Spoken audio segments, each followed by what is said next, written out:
Hola, ¿qué tal? Soy Stephanie Pérez, le doy la bienvenida a este programa especial de TV UJAT, Canal 35.1, en donde le llevaremos lo que se vivió durante la conferencia magistral Se Vale Soñar, impartida por el maestro Benito Taibo, en el marco del Coloquio Nacional de la Asociación Mexicana de Museos y Centros de Ciencia y Tecnología, realizado aquí en el Alma Mater, la Universidad Juárez Autónoma de Tabasco. Sin más preámbulos, le dejamos para que disfrute este evento.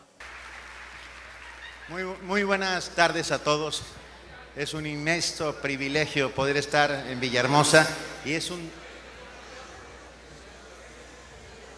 ¿Sí me escuchan atrás? Es un privilegio enorme estar en Villahermosa y es un doble privilegio estar en la Universidad Juárez Autónoma de Tabasco. Siempre que estoy en una universidad estoy en mi casa. Lugares de creación de conocimiento, de difusión de la cultura, generadores de conciencia crítica, sin duda lugares indispensables para la creación de ciudadanía y de país. Gracias, rector, por esta oportunidad y mil gracias, lo voy a tener que voltear a ver porque no me lo sé completo, a la Asociación Mexicana de Museos y Centros de Ciencia y Tecnología, a Silvia, su presidenta, a Gloria, su vicepresidencia, por haberme invitado esta tarde. Para los que no me conozcan, permítanme presentarme. Mi nombre es Ana Frank. Soy una niña judía de 13 años, vivo en Ámsterdam. Mi ciudad ha sido invadida por las tropas nazis. Es que no van a oír si siguen hablando. Mi ciudad ha sido invadida por las tropas nazis. Estoy con otros 7 judíos, como yo mismo, encerrada en el ático del edificio de departamentos donde vivimos. Y si se enteran que estamos aquí nos van a matar a todos.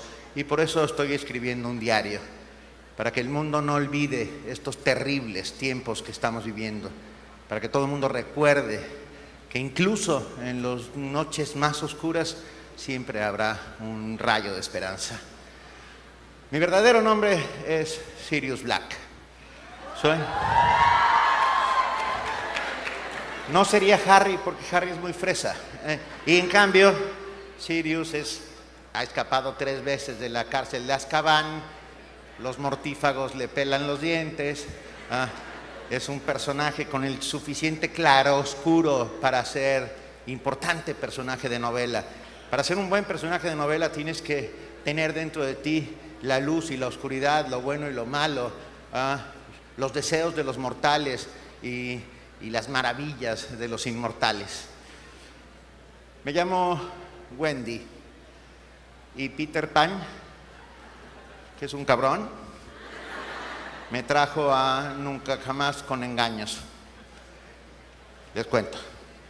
Peter Pan me dijo: Wendy, en Nunca Jamás hay flores maravillosas, lagos impresionantes, anocheceres estrellados, tribus de indios que danzan alrededor de la hoguera a la luz de la luna para invocar a sus más sabios ancestros. Hay haditas que pasan por encima de ti, tiran un polvo blanco y puedes volar. Hay piratas.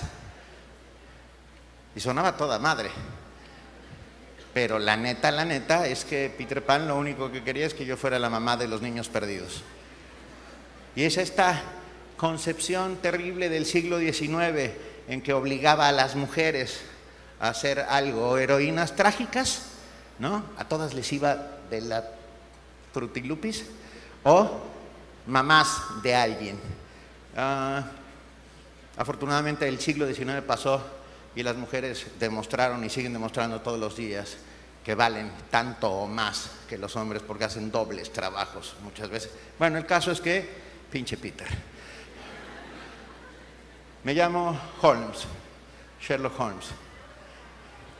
Nunca dije elemental, mi querido Watson. Eso es un invento de Netflix, seguro. He dicho otras cosas mucho más salvajes. Soy el amo de la deducción científica. Con solo mirar a alguien sé que viene de Villahermosa, que trae 53 pesos en la bolsa, que se llama Gloria y que está muy contenta de estar aquí. ¿Cierto todo lo que dije? Sí, gracias. Holmes es capaz con una sola mirada adivinar de dónde viene alguien por el polvo que hay en sus zapatos, por una brizna de tabaco que se quedó en algún sitio. Sabe de mariposas disecadas, de plantas carnívoras, de venenos rarísimos. Es el gran jefe de la deducción científica. Pues soy Holmes, Sherlock Holmes. Soy nadie. Soy uno de los 300 soldados espartanos que estamos aquí en el desfiladero de las Termópilas, con nuestro jefe es Leónidas, nuestro emperador, y que estamos defendiendo a Grecia, a la cultura, a la república, a nuestra manera de vivir frente a la invasión de los persas. Somos solo 300 y según Heródoto, el historiador, vienen más de 2 millones de feroces persas. Incluso le dijeron a Leónidas que cuando la guardia de Jerjes, que es el emperador persa, tiraba sus flechas al cielo, se oscurecía. ¿Y saben qué dijo Jerjes? ¿No saben? Dijo, lucharemos a la sombra. ¡Wow! Esos son chidísimos, no como los actuales, o sea, esos son líderes y no como los que tenemos ahora que les dicen, ¿y qué 3 libros cambiaron su vida y no logran recordar ninguno? Eso soy pues nadie, un soldado espartano. Me llamo Benito, tengo 57 años por fuera, 16 y medio por dentro. ¿Saben cómo sé eso, que tengo 16 y medio por dentro? Porque sigo creyendo en lo que creía desde entonces, amando apasionadamente, pensando en lo que pienso, creyendo en lo que creo. Y sé que tengo 57 porque me pongo al filo de aquí y el de 16 dice, brinca. Y el de 57 y mi mujer dicen, te vas a romper el hocico.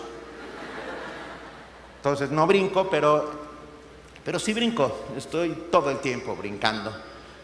Soy todos esos personajes de la literatura que les acabo de decir y muchos más.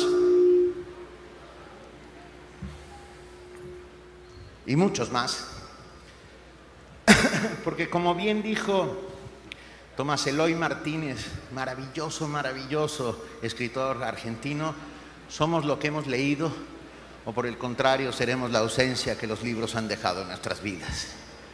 Es una frase terrible, porque de repente te das cuenta de que no leíste todo lo que pudiste haber leído porque tienes excusas terribles y banales como no tengo tiempo. Y yo a los que dicen no tengo tiempo les pregunto ¿cuánto hacen de su casa a la escuela? Y me contestan, gentes como ustedes mismos, 2 horas y media. Digo, ¿y qué haces durante las 2 horas y media? Pues me jeteo. Pues bueno, podría ser un tiempo maravilloso en que puedas leer. Es una mala excusa, pero el tema es que de repente tienes 18 años, estás en la flor de la vida, todo es maravilloso, das 3 pasos y ya tienes 25. Y resulta que te vas a casar. Y das 2 pasos y ya tienes 40 y no leíste a Dostoyevsky, ni a Tolstoy, ni a Miguel de Unamuno, ni a Hemingway. Y das otros 6 pasos y ya tienes 70 años y empiezas a ver cada vez peor. Y cuando miras hacia atrás, te das tiempo de todo el tiempo, te das cuenta de todo el tiempo que perdiste. Hay dioses terribles. En los panteones, se llaman panteones, a las representaciones simbólicas de los lugares donde viven los dioses. El panteón mexica, por ejemplo, está lleno de dioses que comen sangre. Huitzilopochtli, Coatlicue, todos ellos. En el panteón nórdico está Thor. Seguro han oído hablar de Thor. ¿Algunos vieron la película? Pues les tengo malas noticias. Thor no era así. No era metrosexual y acá todo chidísimo. Era súper ojete. Y mataba hombres y otros dioses menores con un enorme mazo terrible que tenía entre las manos. Pero el más duro y más terrible de todos los dioses que yo conozco es Cronos. ¿Alguien sabe quién es Cronos? ¿Sí? Mucha gente sabe quién es Cronos. ¿Quién es Cronos? Cronos es el dios del tiempo. Y ese es el más terrible de todos los dioses, porque en tu vida puedes tener un montón de cosas, puedes tener incluso mucho dinero, puedes aspirar a un montón de cosas, pero no puedes comprar tiempo. Y cuando te das cuenta de ese terrible sino que significa que nuestras vidas son limitadas, a veces es demasiado tarde. Suena muy catastrófico todo lo que estoy contando y no es tan así, pues. Vengo a decirles qué significa el libro y la lectura y luego qué significan los museos. Los lectores no nacen, los lectores se hacen.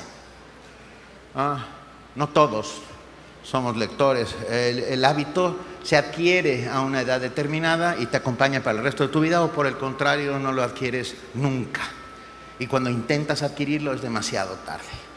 Se agarra entre los 12 y los 16 años, según mi experiencia. Y he visto cómo fracasan montones de amigos que después de los 25 intentan entrarle al libro y les cuesta un montón de trabajo porque no se acostumbraron a leer. Yo no siempre fui un lector. Déjenme contarles mi historia muy rápidamente. Corría el año de 1972. Pueden decir, yo vengo del siglo pasado. Yo tenía 12 años y a los 12 años había leído por obligación la Ilíada, la Odisea, el Cantar del mío Cid y el Lazarillo de Tormes. Y no solo eso, había pasado los exámenes que me habían hecho y que demostraban que había leído esos libros. Hoy cualquiera, con los aparatitos maravillosos que tenemos, se saca un resumen del Lazarillo de Tormes en 3 segundos y se tira un rollo y parece que lo leyó, pero entonces sí teníamos que leerlos. Y eso fue lo que casi me impide ser lector, la obligación de leer. Esta obligación de leer porque leer estaba asociado a aprender. Y nadie nos contó nunca que leer era otras muchas cosas. Que leer tenía que ver con la pasión, con el misterio, con el suspenso, con el amor, también con el conocimiento, sin lugar a dudas, pero no era necesariamente este artefacto que servía solo para pasar exámenes.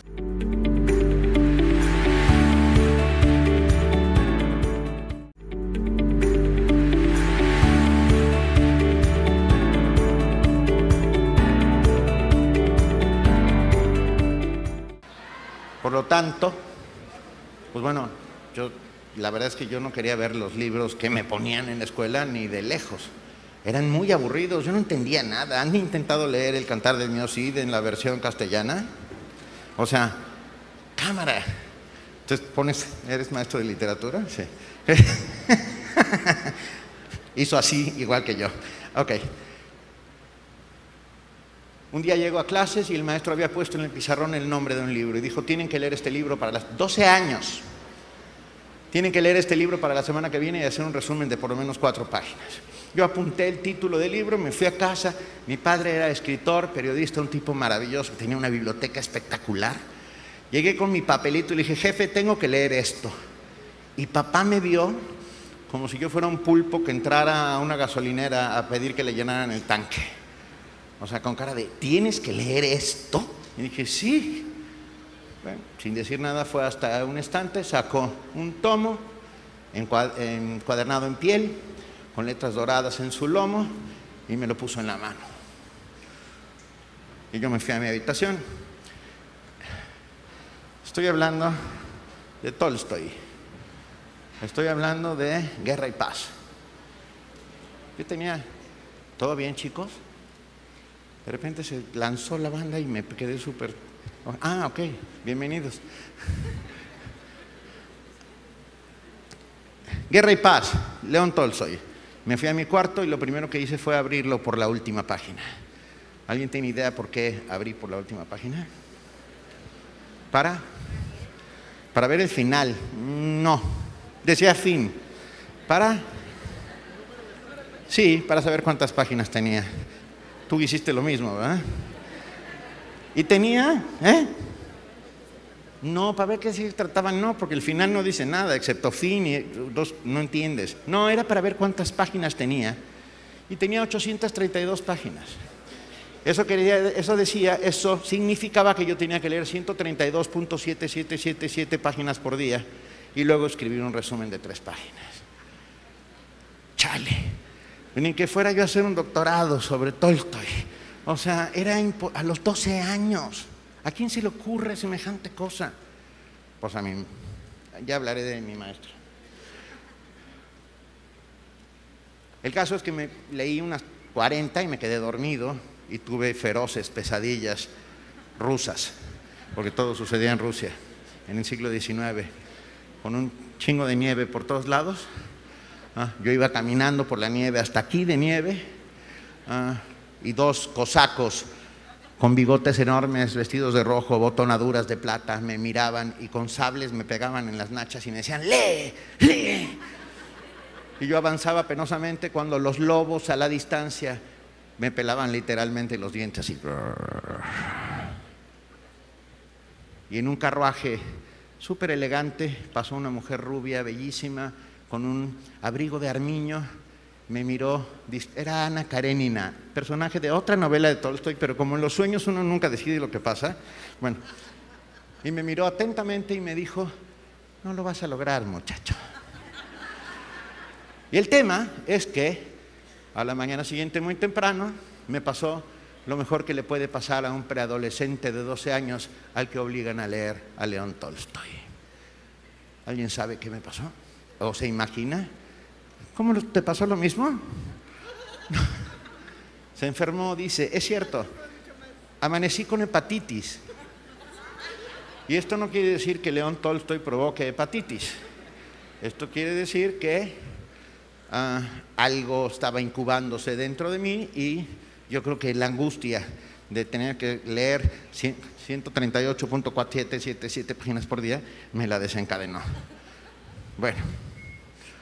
Llamaron al médico, dictamen fulminante del médico, este niño tiene hepatitis.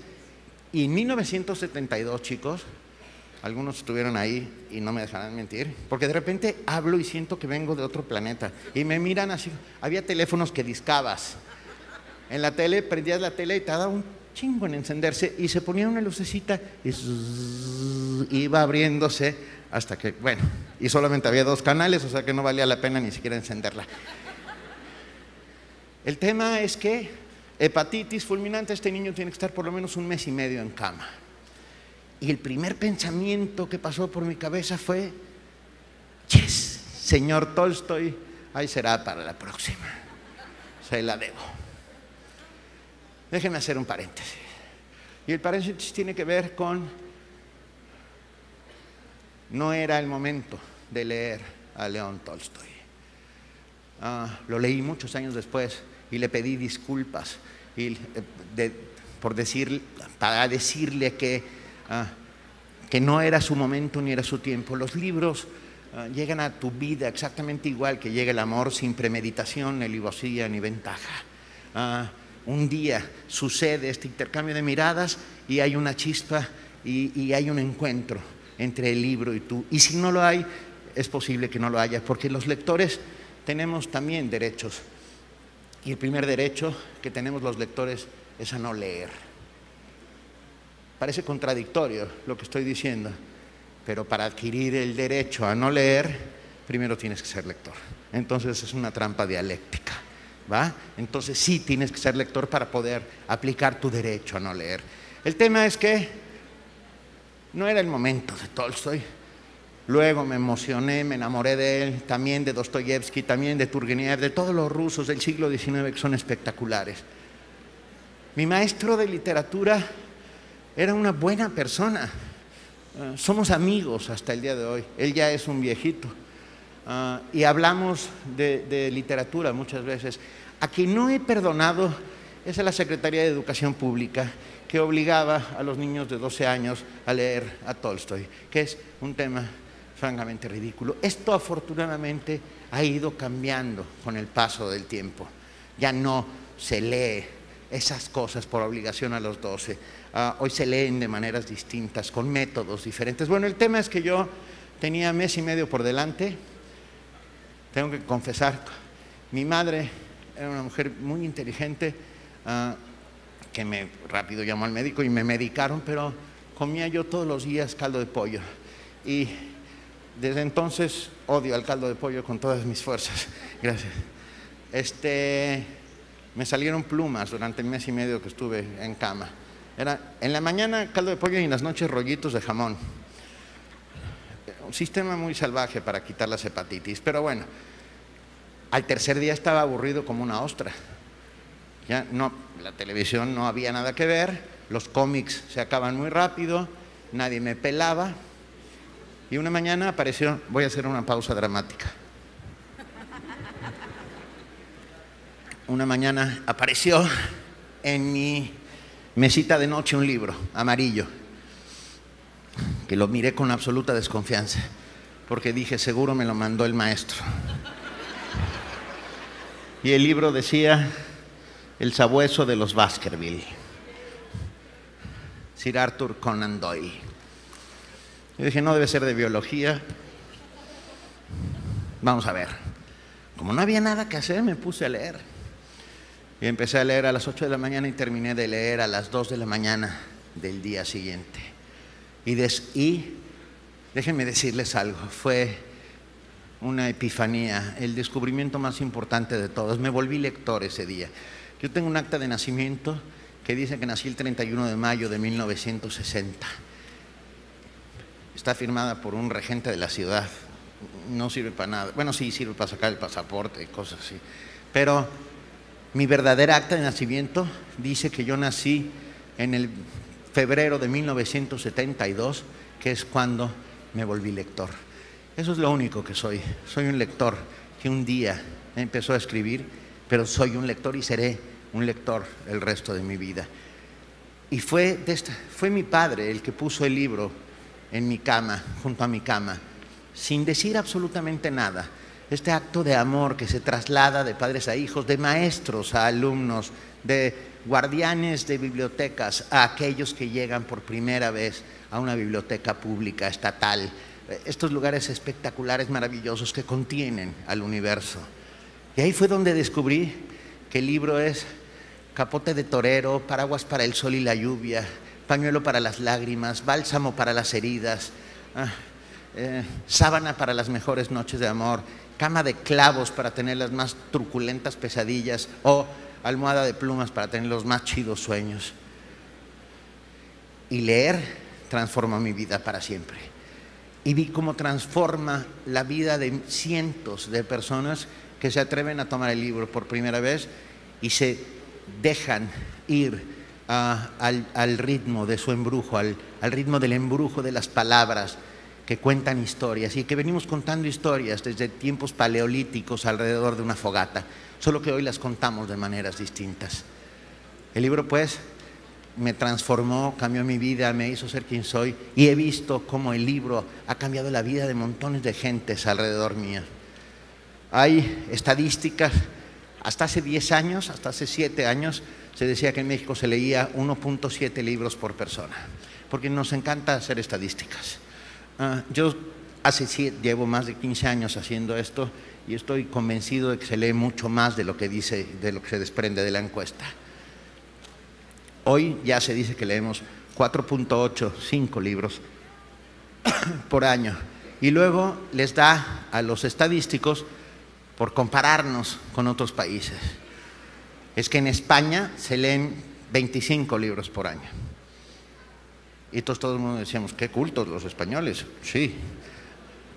Y resulta que en una conferencia igual que esta estaba presente el vicepresidente de la Cámara de la Industria Editorial Española, que en medio de la conferencia, muy tímidamente, un señor de traje que estaba sentado ahí, chaparrito, levantó la mano y dijo, ¿puedo corregir el dato? Y le dije, sí, con mucho gusto. Y me dijo, ese dato es falso. Están contadas las revistas, como el Lola. Eso quiere decir que no se leen 25 libros por año. Que se lee alrededor de 6 o 7, igual que en México. Pero luego nos comparan con los finlandeses. Dicen, es que en Finlandia se leen 45 libros por año. Qué pinche manía de andarnos comparando con todo el mundo. Y yo pienso en Finlandia, este lugar maravilloso, democrático, de gran nivel económico, donde hay 6 meses de oscuridad al año. ¿Qué vas a hacer? La tele es malísima, la tele finlandesa. Los índices de natalidad en Finlandia son los más bajos de Europa. O sea que leen mucho y hacen poco de lo otro que deberían estar haciendo. El tema es que creo que no hay que compararnos con nadie y que no debemos pretender un país de lectores, sino un país de justicia.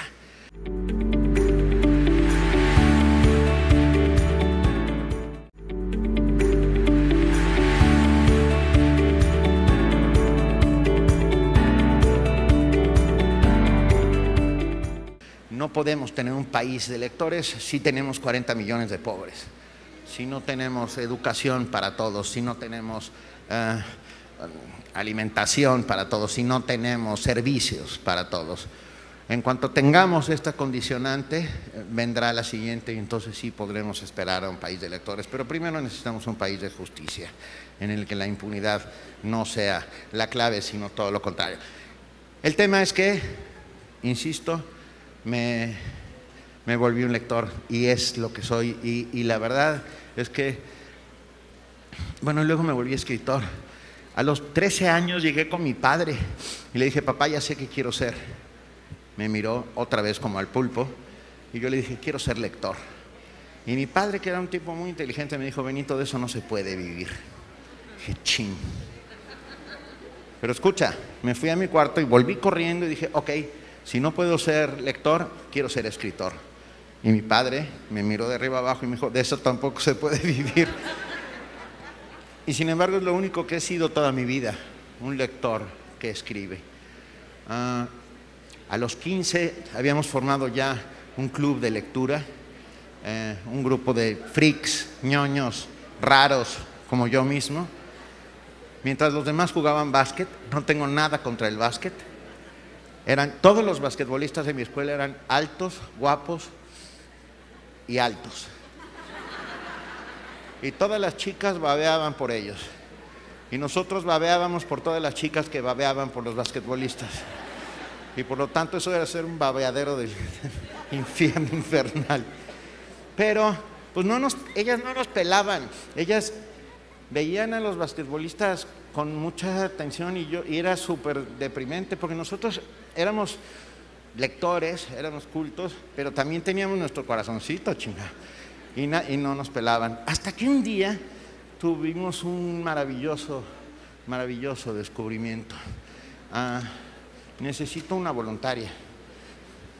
Ven, voluntaria. Te voy a explicar. Siéntate allí. Gaby, ahora eres Gaby. Ok. Era la chica más guapa de toda la escuela. Y era la novia del basquetbolista más guapo, más rubio y más de todos los basquetbolistas. Y ella lo miraba jugar basquetbol. Tú míralo y no me mires a mí. Y eran de estas bancas corridas que había en las escuelas. Entonces yo me senté a un extremo, mientras ella veía el partido. Y yo, hola. ¿Qué onda?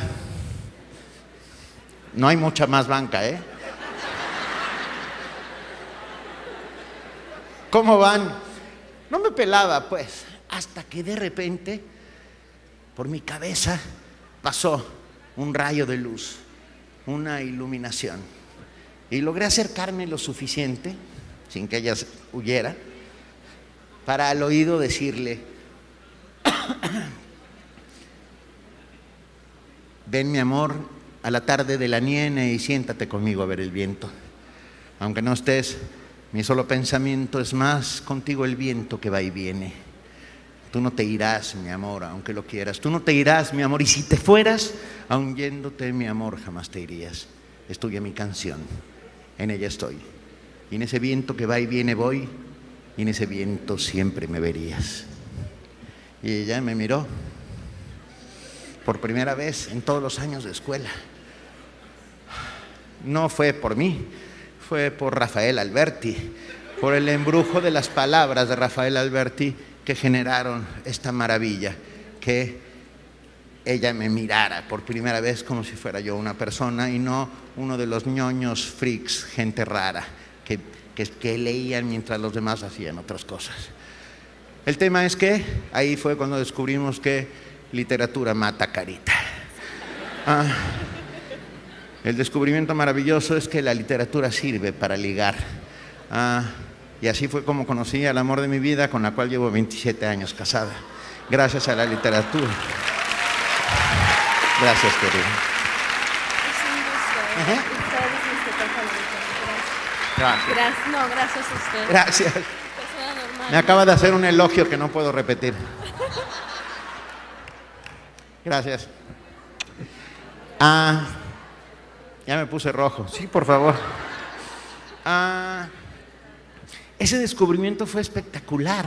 El demostrar que la literatura tenía otros fines más allá del aprenderse los puertos del Pacífico, que hasta el día de hoy me sé, o la tabla periódica de los elementos. Me sé la tabla periódica de los elementos. Háganme ustedes Tú también te la sabes, Silvia, te conozco. No. El número atómico del berilio. O sea, chale. Ok.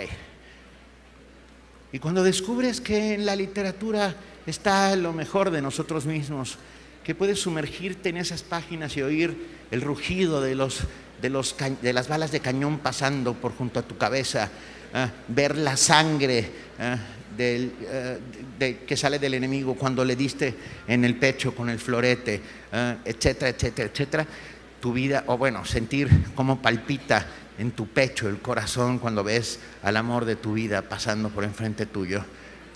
Todo eso es la magia que produce el libro y la lectura. Los museos son otra parte importantísima de la vida de cualquiera. Los museos son constructores de identidad. Sirven para crear educación sentimental, no solo para ser transmisores de conocimiento, sino para hacer hombres libres, hombres y mujeres libres. Y tengo una pequeñísima ponencia de 9 páginas que les voy a leer si ustedes me lo permiten. Que va por el mismo tono, no se preocupen. No veo nada. Mi memoria y mi imaginación conjuradas viven traicionándome. A veces creo que hice cosas que realmente no hice, que estuve en lugares donde jamás he estado, que frecuenté épocas vedadas para mí y sin embargo estuve, hice y frecuenté. Y no hay dioses ni poderes humanos que me convenzcan de lo contrario. Déjenme explicarme. Como polizonte abordé la segunda expedición del HMS Beagle, que zarpó de Plymouth el 27 de diciembre de 1831, y en vez de ser tirado por la borda, como ameritaba mi condición transgresora de polizonte, tuve la inmensa fortuna de ser testigo de las maravillas que paso a paso iba descubriendo y describiendo el señor Darwin. Maravillas que luego desatarían su apasionante teoría evolucionista, de la cual soy desde siempre un acérrimo defensor. Creo que sobreviví ese largo viaje gracias a mi capacidad de observación y de adaptación al medio. El señor Darwin siempre bromeaba conmigo diciéndome que yo era casi un ejemplo de selección natural. A pesar de que las matemáticas no son lo mío, mi buen amigo Évariste Galois,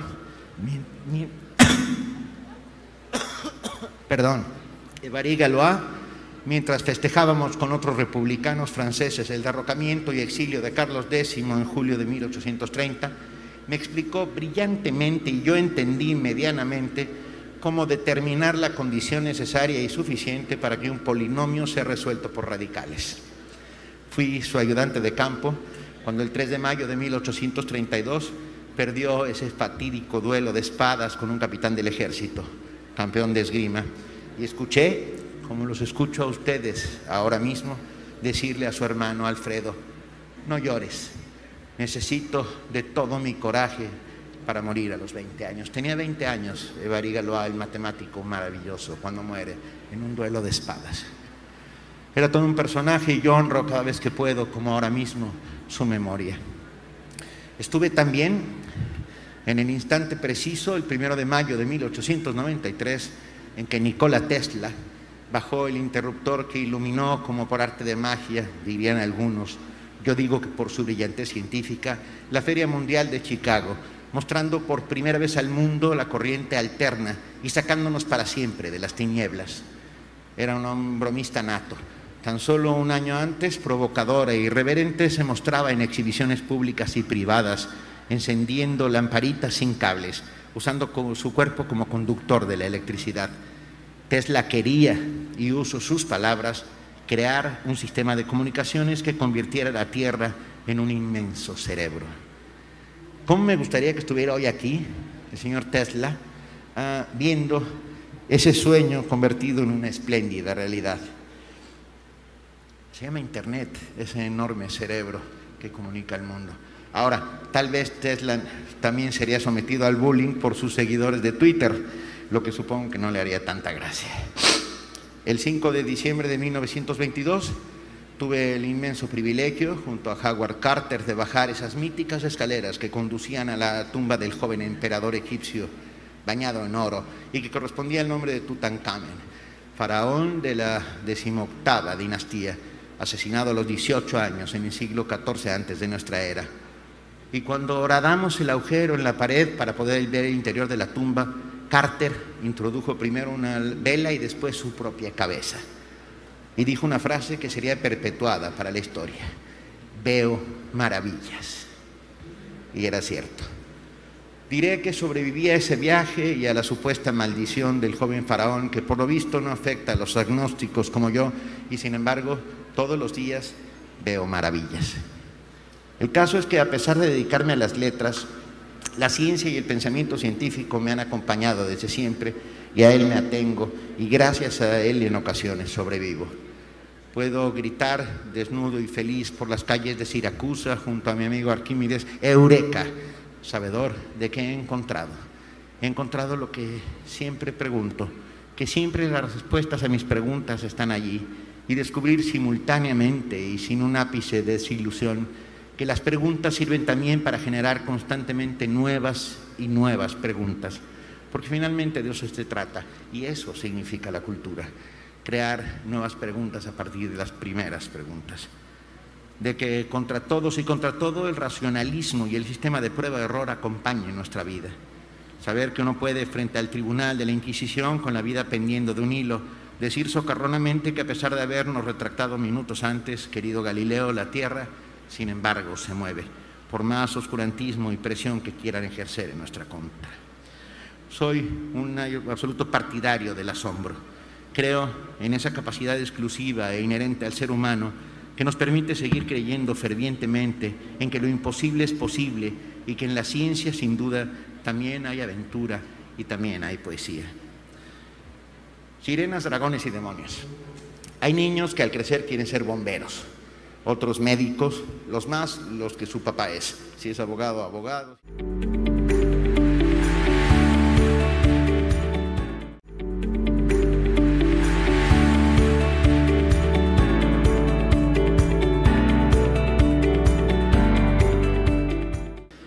Vayamos un minuto a un lugar indeterminado en la inexplorada e ignota Oceanía, en un tiempo indeterminado entre el siglo XVII y XVIII. Tengo una encomienda del conde Moscardó para su cuarto de curiosidades, que es mucho más que un cuarto. Un cuarto de curiosidades eran estos lugares impresionantes en los que se reunía todo lo que había en un mundo que era muy vasto y muy ajeno y muy ancho, y que se iba descubriendo lentamente, y aparecían por ahí supuestas sirenas de Fiji, estatuas de la Polinesia, piedras raras, etcétera, etcétera. Y se iban llenando. Es el antecedente de los museos modernos, los cuartos de curiosidades, los Wundermaster, los cuartos de maravillas. El conde Moscardó tiene uno de los más impresionantes que existen. cientos, miles de objetos, animales disecados, plantas, inventos, huesos humanos, cuadros, reliquias religiosas y paganas traídas de todo el vasto e inmenso mundo. A mí me encargó un dragón y yo se lo estoy buscando. Moscardó ha organizado sus colecciones de una manera esquemática y muy inteligente, con sus respectivos nombres en latín. Hay 4 divisiones en los cuartos de maravillas. Artificialia, donde se agrupan los objetos creados o modificados por la mano humana y se incluyen desde artesanías a objetos rituales, antigüedades, obras de arte y muchas cosas más. Naturalia, en la que se agrupan las criaturas y objetos naturales, plantas, minerales y animales. Exótica, colección de plantas y animales raros y extraños traídos de los más remotos confines de la tierra. Y ahí quiere el conde exhibir el dragón que me ha pedido. Y la científica, que es la parte de exhibición de documentos e instrumentos relacionados con la ciencia, básculas, telescopios, lentes de aumento, escalpelos. Moscardó tiene un catálogo de todas sus colecciones, con descripciones, dibujos, mapas. Uno en particular que tiene un nombre evocador y poético, Cose più notabili, cosas extremadamente notables. Estos gabinetes de curiosidades y maravillas fueron espectaculares lugares que durante la época de los grandes descubrimientos y exploraciones exhibían y coleccionaban una multitud de objetos raros y extraños que representaban todos o algunos de los 3 reinos de la naturaleza como se entendían en la época, además de realizaciones humanas de muy distintas variedades e índoles. Algunos de los más famosos fueron la Kunstkammer de Olworn, creada en 1654 en Copenhague, o el Gabinete de Curiosidades de Elias Ashmole, que donó a la Universidad de Oxford en 1677, y por supuesto el Cuarto de Maravillas del Collegio Romano, el más famoso de toda Europa. Este afán coleccionador era tan solo un afán por entender al mundo, por descifrarlo, por hacerlo en la medida de nuestras posibilidades más propias. Nunca Moscardó pudo tener en exhibición a su dragón porque estábamos equivocados de lugar. No había que buscar en Oceanía, sino en Indonesia central. El dragón de Komodo, el Varanus comodensis, se catalogó para la ciencia hasta 1910, pero yo no perdí el tiempo. Mientras buscaba un dragón, fui encontrando un mundo nuevo. La ciencia moderna le debe mucho a estos coleccionistas y son esos espacios dedicados al asombro, la maravilla y la sorpresa, antecedente primordial de nuestros museos modernos. La primera vez en mi vida que yo entré a un museo debe haber sido en el año de 1967, mucho antes del 72 que andaba leyendo a Tolstoy. Tenía 7 años y fue al Museo Nacional de Antropología en la Ciudad de México, recién inaugurado. Yo era un muchachito muy delgado, aunque ustedes no lo crean, ansioso, lleno de curiosidad y por supuesto respondón como sigo siendo. Las escuelas nos había llevado y a mí me habían puesto a resguardo y vigilancia de la más estricta de las maestras y estaba más marcado que un delantero brasileño del Real Madrid. O sea, estaba todo el tiempo vigilado por esta maestra. Pero en cuanto entramos, ella y yo nos dimos cuenta que ni ella ni yo nos soportaríamos juntos la experiencia, así que me dejó a libre albedrío. Este prodigio de ver como un muchacho que en clase se revolvía como un pez fuera del agua, se comportaba súbita y espontáneamente en un dechado de buenos modales, fue posible gracias al asombro, la magnificencia, la brillantez, la belleza, esa piedra de toque que se llama cultura y que nos convierte en humanos. Jamás olvidaré esa visita. Ese museo es mi casa, la casa de todos los mexicanos, salvaguarda de nuestra identidad y nuestra herencia. Y cada vez que entro tengo de nuevo 7 años y me sigo admirando como entonces, viendo todo con los ojos nuevos de la fascinación, del descubrimiento, de la sorpresa y del pasmo. Porque de eso se trata, de que el museo cambie nuestras vidas para siempre y, pasmados en el mejor sentido de la palabra, se convierta en un transformador de nuestras mentes, saciador de nuestras curiosidades y creador indispensable de eso que llamamos cultura. Hacer de la experiencia de su visita no la consabida y aburrida necesidad de aprender otra vez, sino la de comprender quiénes somos, de qué estamos hechos, saber cómo fuimos para saber cómo seremos. No creadores de un marco de referencia para la educación formal, aunque también sirve para ello, por supuesto, sino fomentadores de educación sentimental, esa que nos data de identidad, costumbres, formas distintas y mejores de ver cómo cambia el mundo y cómo vamos cambiando con él. Hay que ver en los museos no solo desde la estadística o la formación, tampoco desde la apreciación simple de la belleza o el dato duro, y sí en cambio como los lugares ideales de transmisión de conocimiento, herramientas fundamentales para la transformación de la sociedad y de los hombres, lugares de creación de conciencia crítica, lugares de vocación y de exaltación de valores fundamentales, creadores de personalidad, experiencia viva, sensorial y emocional, un recordatorio permanente de la otredad, ese espejo que se encuentra en la mirada del otro y que sirve esencialmente para recordarnos nuestra propia humanidad. Y por supuesto, en la ciencia está nuestra propia humanidad, porque en el avance, el descubrimiento, la enorme aventura de la pregunta repetida hasta el cansancio, la observación, el método, la prueba y el error, se encierra ese soplo vital que nos distingue, nuestra absoluta, maravillosa, conmovedora curiosidad. Debemos reivindicar al museo como proveedor de estímulos científicos, crear espacios de razón y conocimiento partiendo de hechos, pero también de asombros. No sirve de nada en la creación de cultura y educación sentimental que los jóvenes alumnos se reúnan alrededor de una pieza y no la vean. Y esto lo he visto una y otra vez, cómo los alumnos llegan a algunos museos y en vez de mirar la pieza, todos están copiando la cédula que está ahí. Y salen del museo sin haber visto la pieza porque los mandaron a copiar la cédula. Esto es uno de los más terribles acontecimientos que yo he visto en mi vida y lo comparo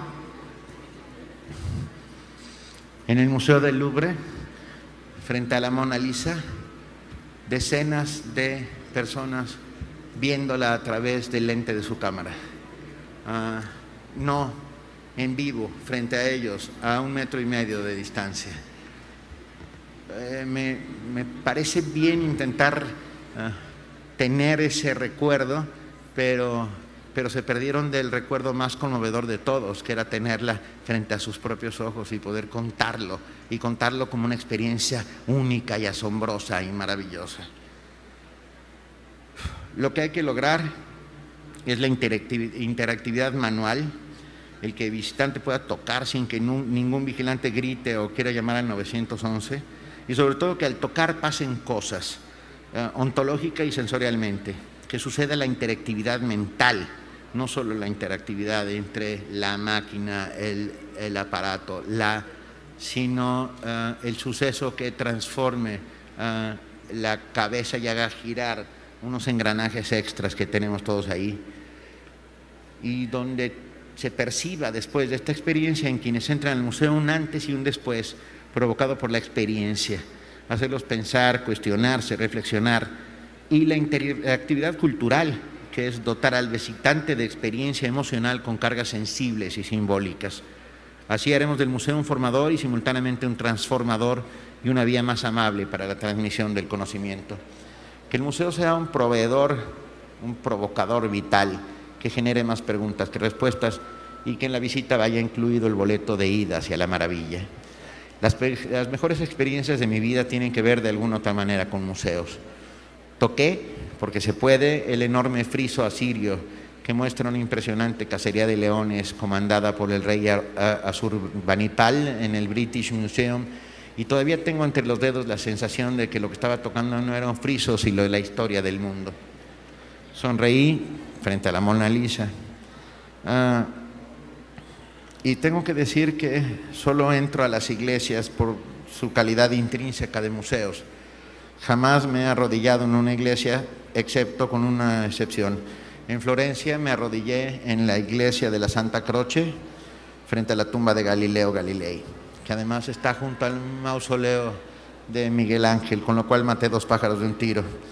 No me arrodillé para mostrar servilismo, sino vasallaje a 2 de las mejores mentes de todos los tiempos. Estuve en Berlín, en el Museo de Pérgamo, frente a la puerta de Ishtar, que también toqué, y me trasladé inmediatamente al lado mismo de Nabucodonosor II para empezar las fiestas del Año Nuevo en el Palacio de Marduk. En Berlín y en Londres hay reliquias que puedes tocar, frisos. Tengo una teoría sobre eso. Como no son suyas, como son patrimonio expoliado, robado, a Irak, a Babilonia, a Persia, pues no les importa que la gente las toque, ¿no? Algún día las tendrán que devolver, que eso sería de justicia elemental. Pero este tocar, que parece una tontería, te cambia la vida, te cambia la percepción de las cosas. Que yo pueda tocar un pedazo de la puerta de Ishtar me trasladó inmediatamente a Ishtar y fue emocionantísimo. Y ojalá la devuelvan algún día a sus dueños originales. Siempre he tenido mucha suerte. El museo debería ser gabinete de maravillas para ser tocadas, no solo admiradas detrás de una vitrina, y convertir la experiencia del conocimiento en una experiencia de vida. Dejar para siempre en la memoria la experiencia de la aventura. Y prometo que aunque sea solo un dibujo rescatado de la más oscura noche de los tiempos, ese dragón llegará tarde o temprano a mi vida y será donado a un museo para que todos los puedan admirar y querer tanto como lo quiero yo, en mis sueños y en la vida real. Buscar el dragón es buscar eso, lo mejor de nosotros, esta experiencia vital que se transforma cuando entras a un museo y cómo cambias cuando sales de él. Gracias a la Asociación Mexicana de Museos y Centros de Ciencia y Tecnología. No he logrado... Hemos llegado al término de este programa especial de TV UJAT, Canal 35.1, donde presenciamos la conferencia Se vale soñar del maestro Benito Taibo. Esto en el marco del Coloquio Nacional de la Asociación Mexicana de Museos y Centros de Ciencia y Tecnología. Agradecemos su permanencia a lo largo de este programa especial. Soy Stephanie Pérez, le dejo en compañía de TV UJAT.